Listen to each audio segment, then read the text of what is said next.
Hey everybody, so our group decided to do patriotism in Marvel Comics. So we'll be going over the history of how Marvel portrayed patriotism in their comics and how it evolved from the beginning to now. Alright?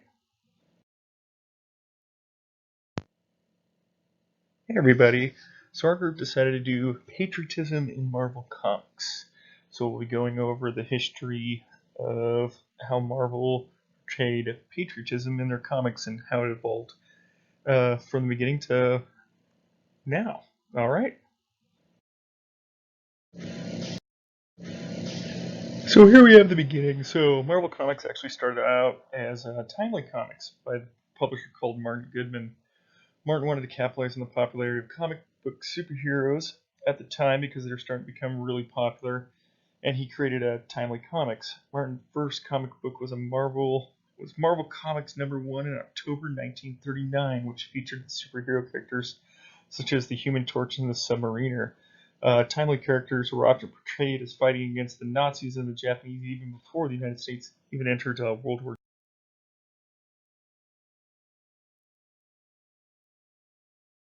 So here we have the Submariner using a torpedo as a weapon against some Nazis in a boat. So this is kind of like showing even before our entrance into World War II as a country, the comics were portraying this.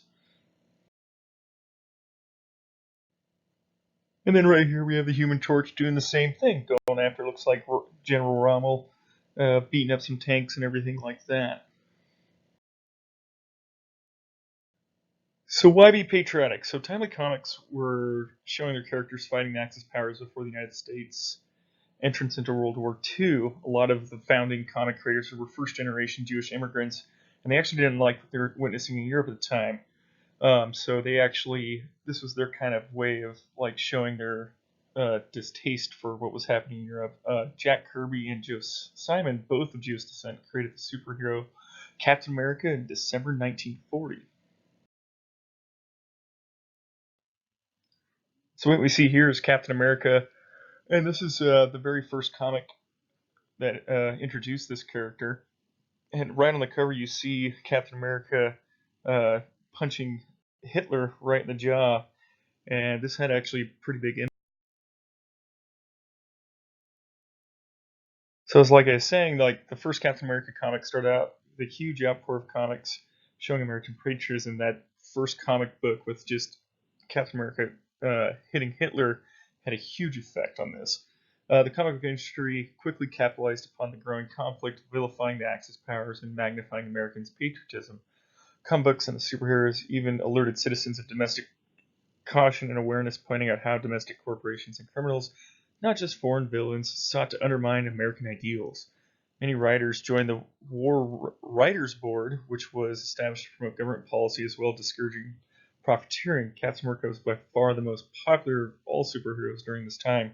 And we can see right here, this little comic right here is Captain America actually telling the public to purchase war bonds to help with the effort. So after World War II, there was actually a pretty good decline in comic books. Marvel slowly moved away from characters such as Captain America and the Human Torch to focus more on Western sci-fi and romance comics. These actually became a lot more popular than superheroes did.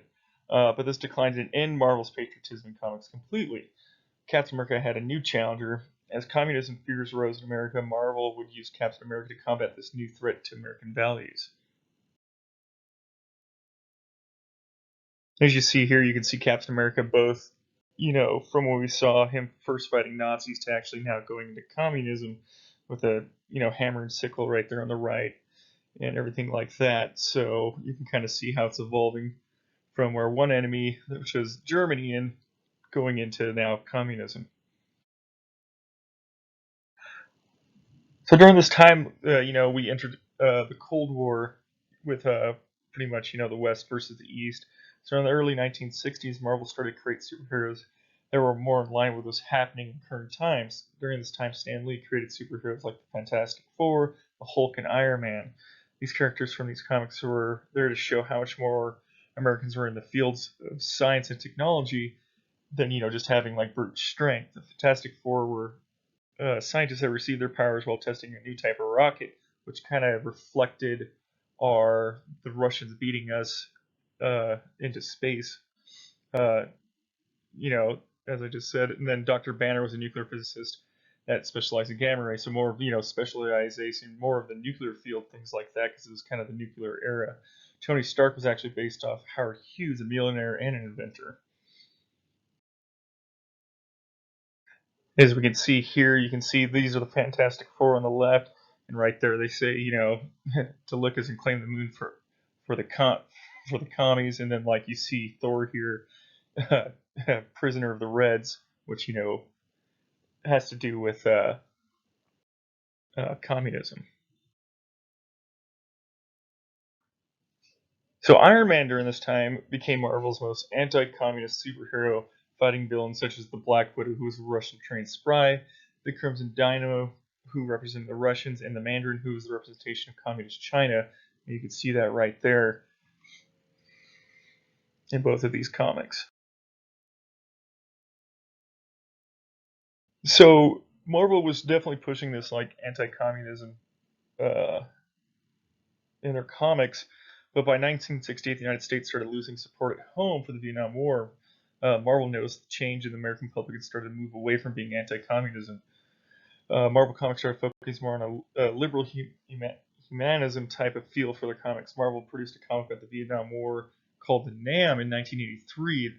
It did not have superheroes, but it showed the perspective of the U.S. soldiers in Vietnam. But during this time in 1977, Marvel created the character Spirit of 76, who was kind of the replacement of Captain America at the time. Um, and that was really like the most patriotic thing they had during this time that we could find. Then if you see here, that's the Nam on the left, and then right there on the right, that's the Spirit of 76 character. So from continuing on that, the 80s and into the future, so Marvel Comics in the 80s really didn't show the patriotism like the comics that came before them, like starting from World War II and on. They did create the American Eagle, which is based, he had it was a Native American superhero. In this time, war on crime was starting to heat up. Comics at this time were starting to introduce anti-heroes, and Marvel came out with the Punisher. The Punisher was a former Marine sniper that witnessed his family be murdered by the mob. The Punisher wages a one-man war on crime and would be shown fighting virtually every known criminal organization, including the Thai Mafia, the Russian Bratva, the Japanese Yakuza, the Colombian and Mexican drug cartels. And so that was more of, not very patriotic, but it was still following, the times of like this is the war on crime. And the Punisher definitely did that, even though he's more of a vigilante and his methods weren't that safe, I'd say.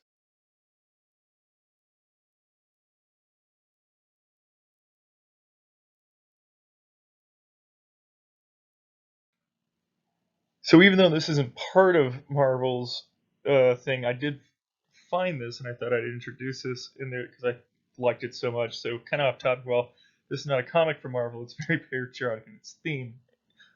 Reagan's writers featured President Reagan as a superhero combating terrorism around the world while fulfilling his duties as president. I thought this was pretty interesting. It, to me, was like one of the most patriotic comics during the 80s.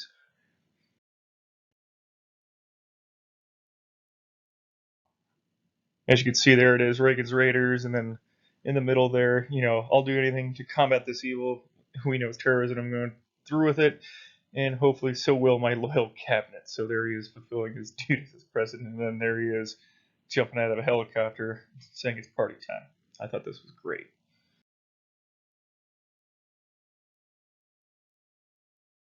So in the 90s, Marvel was kind of going through financial troubles in terms of patriotic themes, though. They're kind of non-existent. There was a few instances where characters were mentioned the end of the Cold War, but nothing in the terms of being in a patriotic way. They just kind of, noticed it as a change of the times. In 1999, Marvel released the character American Dream. Um, in 2000s, Marvel did start to come out with more patriotic themed characters such as the Iron Patriot and the Patriot. They even created a patriotic Avengers team called the USA Avengers. The 2000s definitely showed more of an increase in patriotism in Marvel Comics, and as for the future patriotism in Marvel Comics, we'll just have to wait and see. I'd say the increase in patriotism in the 2000s might relate to 9/11, but I couldn't find anything on that. But yeah, I hope you guys enjoyed our presentation, and the last slide is our bibliography. All right, have a great day.